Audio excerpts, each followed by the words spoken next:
Welcome to AI Productivity Workflow, a show focused on the practical side of artificial intelligence, how real people use AI tools to get work done more efficiently, creatively, and productively. I have someone who has got as a guest today, and we've been talking pre-show about him maybe wanting to get more involved in this, and he's a perfect person to do it. Dave Ginsburg is with me, and he has some work focus in enterprise and also does some of his own projects and hobbyist stuff that he does using AI.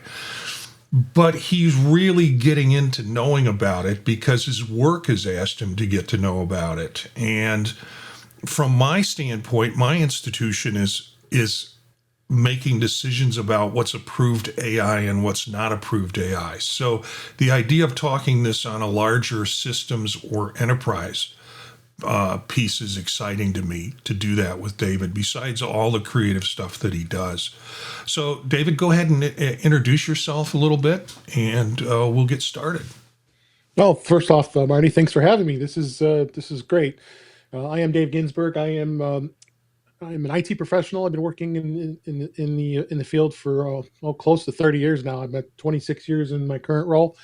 I've been working in the enterprise, which is a very interesting and challenging place to be. Been doing a podcast, In Touch with iOS, for the last 10 years, and Marty and I both met at MacStock, which is actually coming up next week as we're recording this. So looking forward to seeing him and everybody, because that's a great thing to do. This will be my 10th year of the 10 years that they've had MacStock live to be speaking. So I'm excited about that as well. But yes, I have extensive knowledge with Apple and technology, and I go on both sides of the street with both Windows and Mac, because you kind of have to in the enterprise. So I'm seeing Mac more prevalent in the enterprise, more so than ever. In my role, it's grown exponentially, and I'm looking forward to seeing it grow even further, to be potentially being a device that can be used by anybody, not just specific roles. So. It's great. It's been kind of fun because you are a Mac person who has, I felt, worked in your position very well for years, but kind of stuck in a Windows world for a while. And then these last couple of years, it's like they're bringing iPads. I'm going to be doing training on. There was like a lot of joy that happened in your job because you started to bring Mac into the piece. And just recently, AI is becoming very exciting because of companies that are really starting to embrace it. I mean, there was resistance to it, and there's lots of stuff that's saying, "Oh, you're going to lose your job. We're going to lose our jobs. AI is going to take over everything." But no, it's not going to do that. It's going to be a tool that you can use to improve yourself, improve your work, save so much time. I mean, I just did my MacStock presentation. I exclusively did it in ChatGPT and did it that way. Doesn't mean I'm doing it verbatim as it did it. I'm still spending the time using the tool to tweak it and do it do it the way I want it, because I'm going to be the one presenting it. I don't want to just be a robot and sat up there and I can just and no, it created the images for me. Yeah. So and on the work side of things, don't forget you have both work environment and web environment.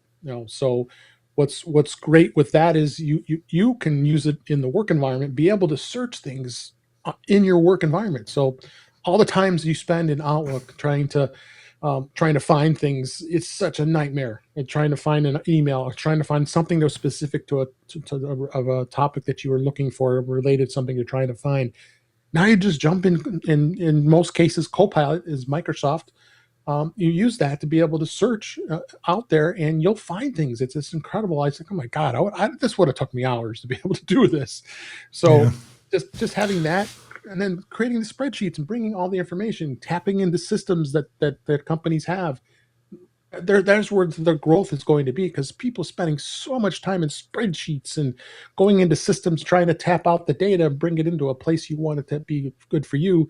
Eventually, it's going to get to a point. Many companies are looking at having this to improve upon productivity more than just doing it automatically with just having that tool and not a human being doing the work. Yeah. You've triggered a couple of questions for me. One, I've got to send you this article that was actually a Substack post by someone who raised the question, is AI making us stupider? And the answer to that question is yes and no. Right. And from a cognitive psychology approach, they said, if you have good problem solving skills, and you have good thinking models and good thinking skills in terms of being able to do more complicated thinking, it's going to help you. You're going to become more productive. It's going to be great. If you're using it with for a very sort of linear way of thinking, it is going to make you stupider, because you're not going to learn any kind of complex cognitive stuff to do. Exactly. But so, whose side do I vote to be on? I'm sure I'm the person that's not getting stupider. I want to be there. The other question I have, and it might be helpful for us to talk about this, because I'm finding it in university settings, you're finding it in enterprise settings, but people who are saying, how can my job have an approved AI? So like at Kent State, they have approved Gemini. First of all, they tell us how we have to be very careful about data and information. And so instead of picking one that seems obviously not associated with a company that's selling your data, they pick one with a company that's selling your data. So that Gemini is our approved AI at our university. And of course, we have tools like the Microsoft tool that is built into the Microsoft pieces that we're using. So how do they lock down? How does enterprise or businesses, or in my case, universities, kind of lock down the use of Gemini so it's contained in terms of privacy issues with that? Well, good question. I can't say on the side of Gemini and Google. I mean, there are companies out there probably using Google Workspace. That's the de facto. I use Google Workspace for my podcast, only because I felt it to be easy enough that I can use Google Docs and be able to have cloud storage. Getting 2 terabytes worth of storage, get a pretty good deal with it. I mean, you can add multiple users to your Google Workspace, but that's where where they make their money. Google doesn't like me because I only have one user. I'm not adding thousands of people. That's where they make the money, and they keep pushing. Oh, you can get this next level up here and be able to get here, and you're going to get more Gemini time and be able to get this. No, I don't need that. So I have access to Gemini, which is great because I have that. I'm in all the environments. That's how I learn. You have to do it that way to be able to learn these things. So as far as Gemini note goes, I couldn't tell you on a corporate environment goes, and you have to kind of think, well, that's probably why a lot of companies are going with Microsoft, because of Copilot and because they live in that world. You have a Microsoft environment, Microsoft servers. All these companies these days are using Azure AD, Active Directory. They're using Azure to maintain everything in the cloud now, and that's where Microsoft's focus is going. Windows is a thing of the past, honestly. Don't be surprised if Windows goes out on as a cloud-based operating system at some point. You don't know. I mean, Google's already doing it now with Chromebooks. I mean, and if they could do that and scale it like Microsoft can do that and scale it to that point, well, there's where you're going to have all of it in one place, because AI is already working in the cloud. It has to. We know this firsthand because of all the memory storages and storages that's so expensive, because all these data centers eating them all up alive, and we're suffering because we have to pay more for all that all those components. But that's the thing. And so as far as Gemini goes, I couldn't tell you how they would distinguish between work and web. In Copilot, there's two tabs at the top when you have the service. It's the work tab and then it's the web tab. So you can go out and when you go into the work tab, it's going to tap some resources on the internet, but not anywhere near what you need if you're looking to do any research based on where you're going on the web. So you want to use the web-based version. As far as how companies keep it secure, that's where the work thing comes into play.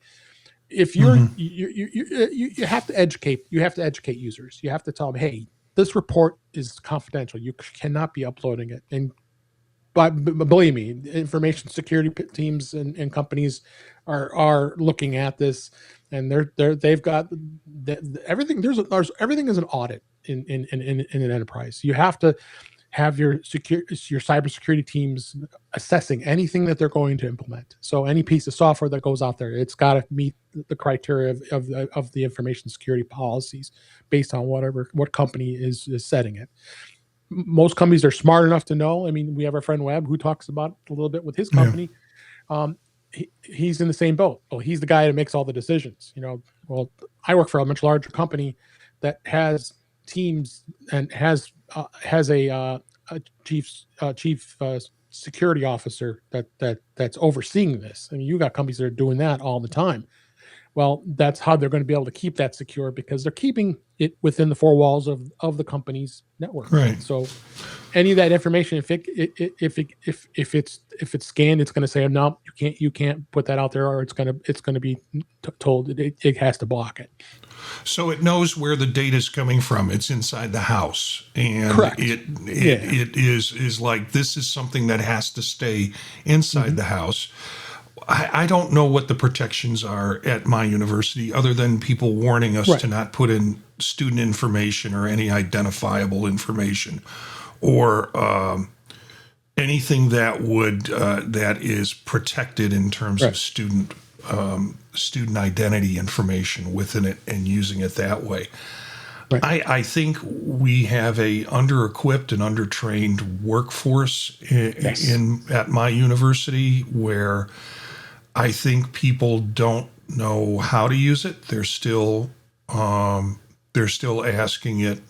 It's going to make them dumber versus making them smarter, and they are not trained on any complicated models or any complicated ways of engaging with an AI device, other than maybe here's how to improve your queries. And I would say there's only a proportion of people who know how to do that, let alone getting into more structural, Socratic, prompt engineering, using agents, doing chain prompting, and stuff like that is not within the employee's scope yet. And I'm not seeing the university doing much to address it. We're doing it in our college. We've set up a group of people who, and I'm one of them, who's doing some small training on stuff. But most of the training is AI bad. Look at how, somebody came on and said, each 100-word query that you put in uses a bottle of water.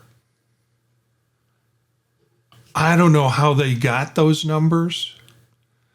But that's the kind of social media myths that are being taught as information in a lot of trainings. Yeah, which is interesting. Being a university and being an educational institution, why is not that the focus to learn how to do these things? I mean, you have an IT department. I mean, those guys in the IT department. I mean, our friend Eric worked in an IT department at a university as well, and we're IT guys, IT gals. That's how we work, and we have that focus and that understanding. But we're not educators like you are. But you're a user just like any of the users I support. We know the business. We know how the business works, and well, we hope we do, but some do, some don't.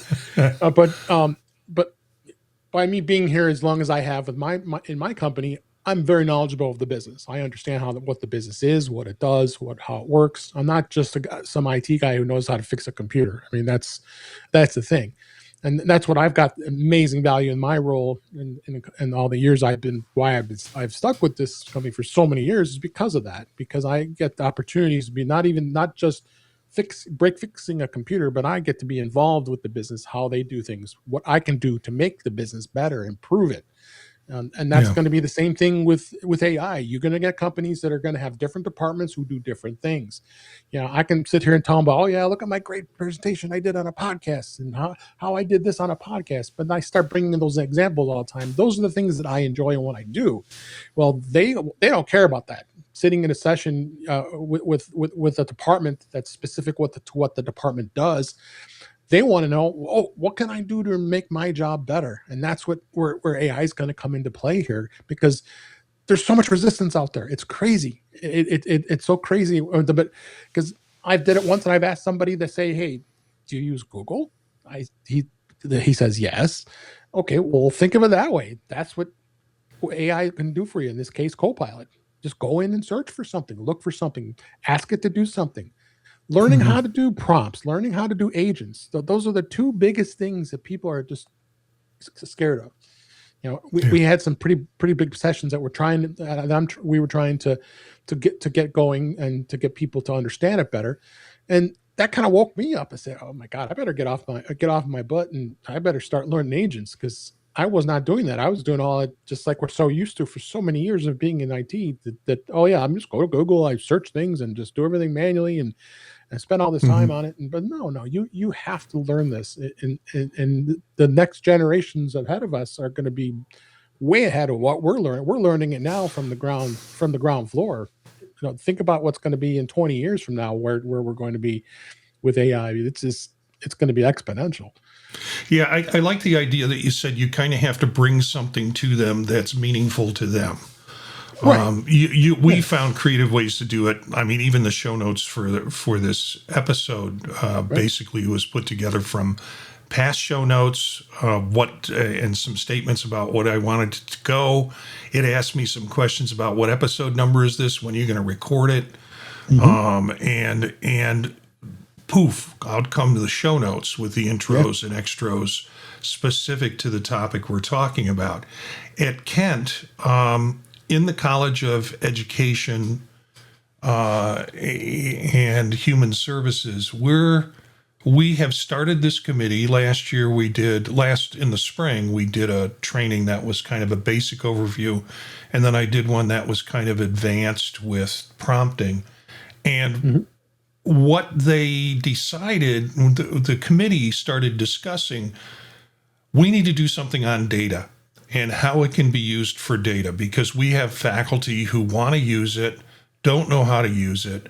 And if they're doing data analysis of whatever research they're doing, this would be a great skill set for them to be able to learn about AI. So I think in the fall, what we'll be doing is trying to meet them and put together, because I think capacity-wise, we can only handle 2 trainings a semester.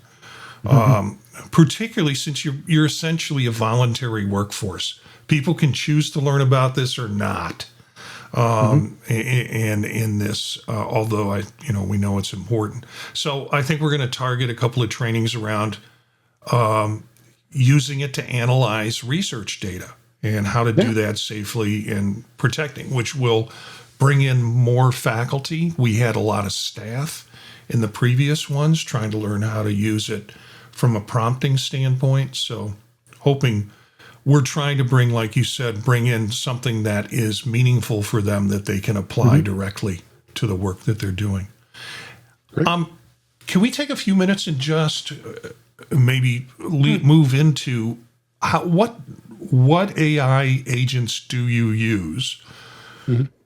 Sort of what have you used them for? Which ones have you tried and given up on? Part of contacting you was because I knew you did this, this large thing with Copilot, that you're really deep into it from a business a business accounts standpoint. So, but why don't you just, for a while, give an overview of the different things that you use and how you use them? Sure.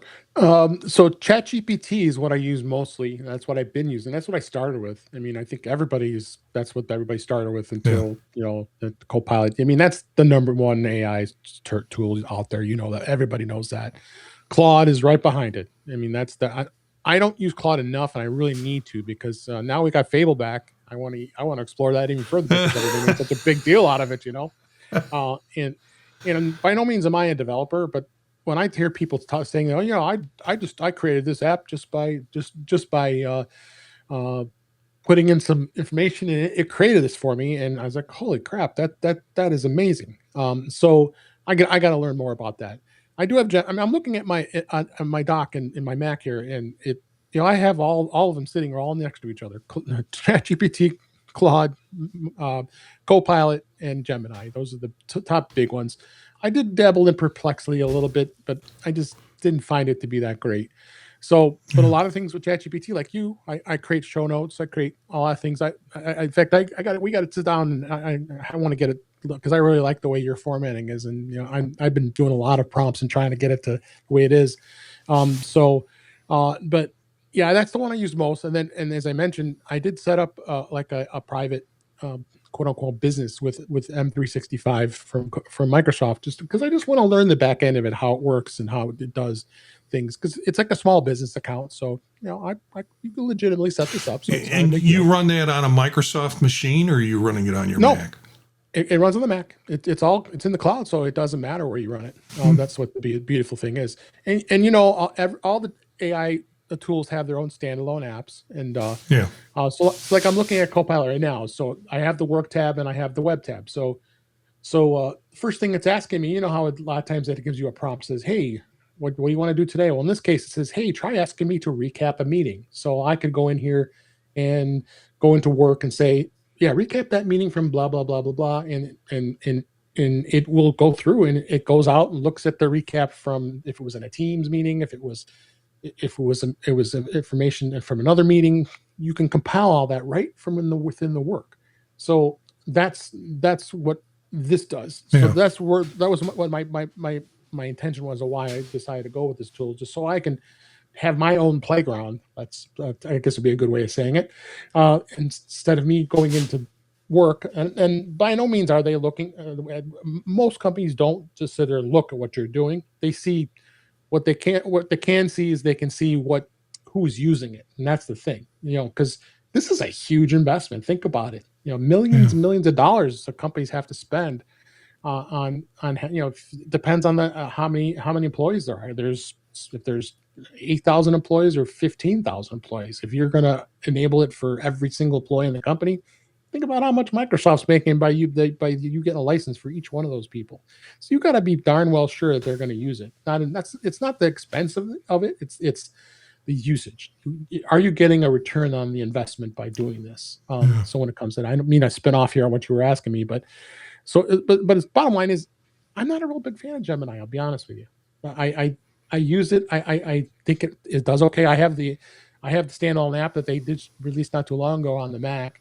But of course, these are all web-based stuff as well, so you can easily use it through the web as well. But I start with Copilot, and then I'm Yeah. just dabbling. I'm dabbling as I go there. Yeah. Gemini has added something called Spark, and Yeah. it's supposedly in addition to their app, their desktop app. Mhm. And I haven't had a chance to play with it yet.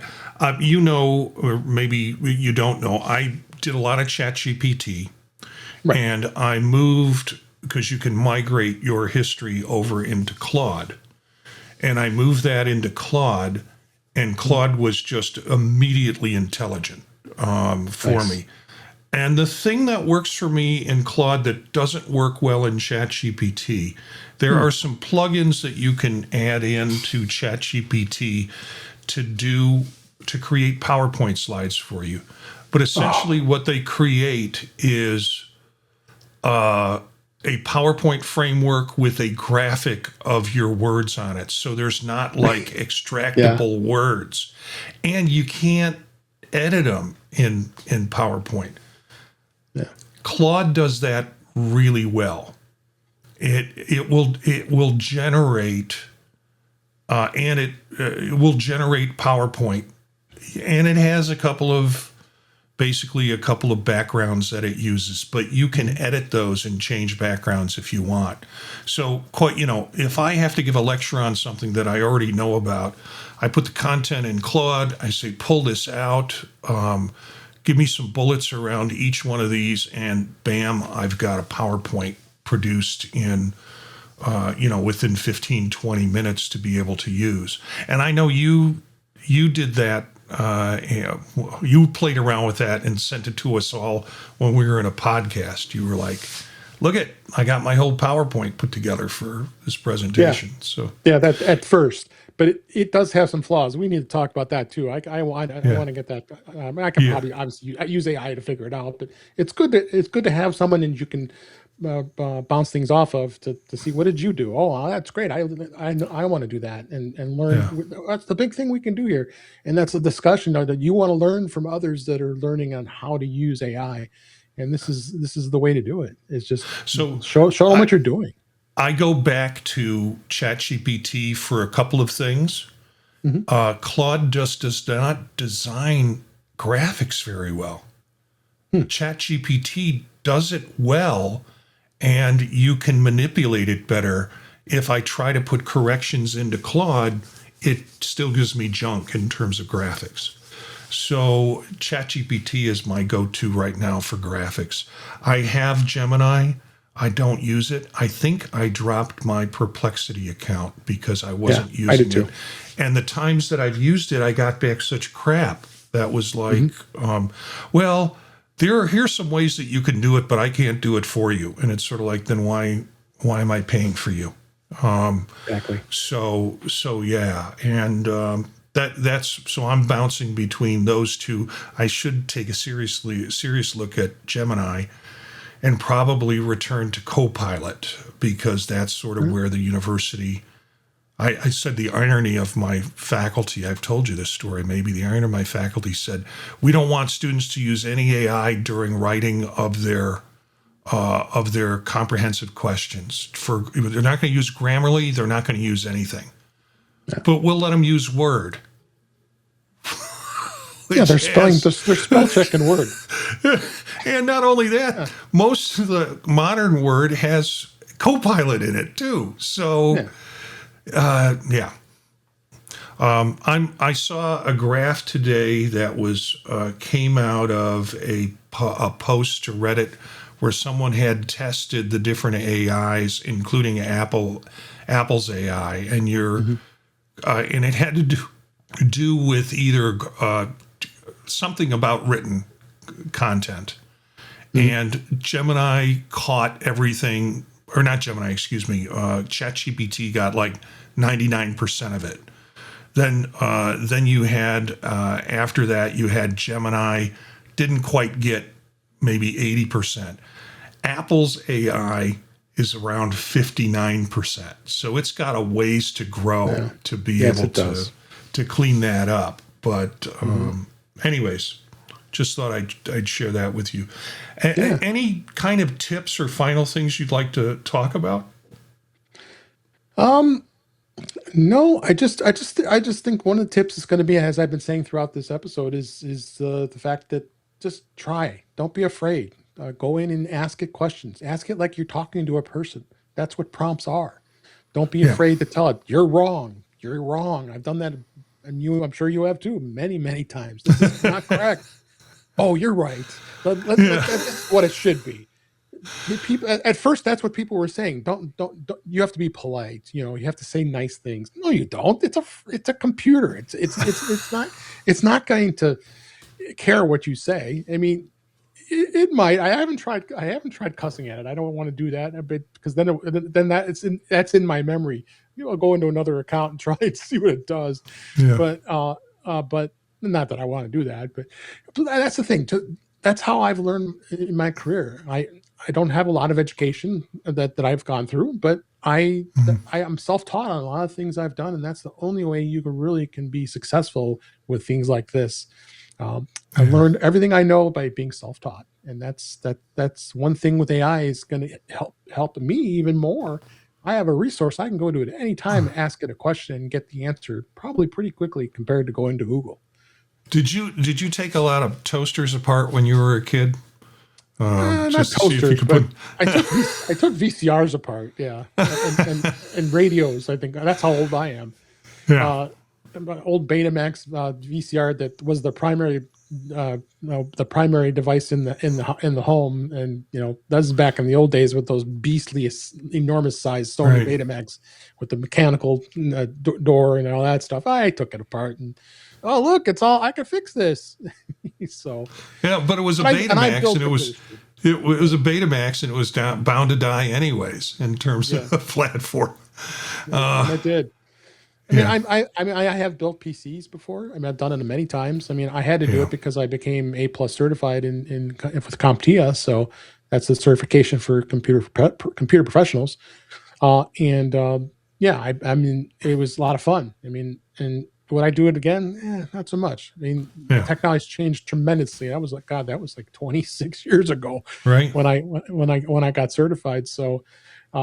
And it's changed a lot since then because technology has changed. The computers are have less components than ever before, and processors are so much faster. It's got to be like 50 to 100 times faster than what they used to be. Yeah, I'd like to compliment myself sometimes by saying, "Oh, you know so much about computers," and then I remember all the stuff that I've forgotten. Yeah, like DOS commands and things that have dropped off to the side along the way that just aren't used anymore, so they don't come out. But yeah, self-taught and taking a lot of that information and using it consistently and regularly. I can walk away from it, or sometimes have to walk away from it because of the work that I do. But being able to be immersed in that environment is really great. Yeah. So we need to have you back. We need to talk a little bit about how to do this show and purpose with it, and see if we can get some other great guests in for it. Yeah. But I'm really happy you agreed to do this, and wanted to get this will come out probably Monday or Tuesday at MacStock, so it'll be a fresh release. Monday or Tuesday next week, I would say, which means nothing in podcast time. Like saying, "Good morning, listeners." It's like they might not be listening in the morning. I work with the old Mac gang, and they're constantly making those radio blunders. It's like, "Hello, everybody out there." Yes.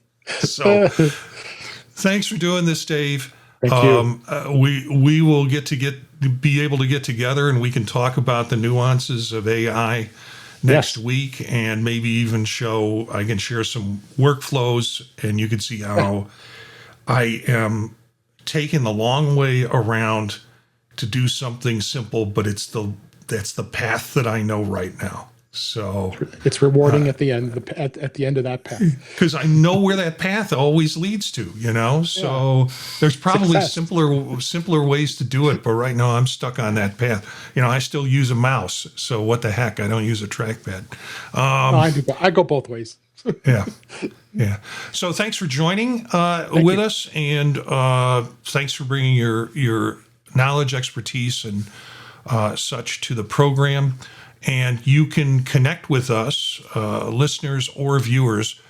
You can connect with Dave at intouchwithios.com. His site is really very cool. I went on it today because I clicked on what was a hyperlink and it went to that. No, but it's got your shows, and it's got like the text shortness, short pieces on it. You can also tell us how else folks can get a hold of you. Yeah, intouchwithios.com is a good place to go. And the YouTube channel, I'm trying to grow that too. That's at youtube.com/intouchwithios. I have all the recorded audio episodes out there, and the live streams that I do, and still working on getting a work path in place to get the videos edited and up for the week. It's just, when you have a full-time job, time is like sometimes kind of tough to make on that. So, but Yeah. I'm looking to grow it even further. And with Ecamm and what we're using now, that's a whole other story. This is this is an exciting future for that show. And I'm on a number of other podcasts. You can find me there, but mostly on social media. You can find me on Bluesky or Mastodon. It's at Dave G65. Okay, great. And you're listening to AI or watching AI Productivity Workflow. You can find us at youtube.com/at AIPWcast. And that will get you there. You can also find the links to this by just going to the website, thepodtalk.net. If you'd like to email us, you can email us at thepodtalknetwork@gmail.com. And we'll take suggestions, ideas. Maybe there's a show that you want to do and be part of that. But until next time, keep experimenting and stay productive and let AI work for you.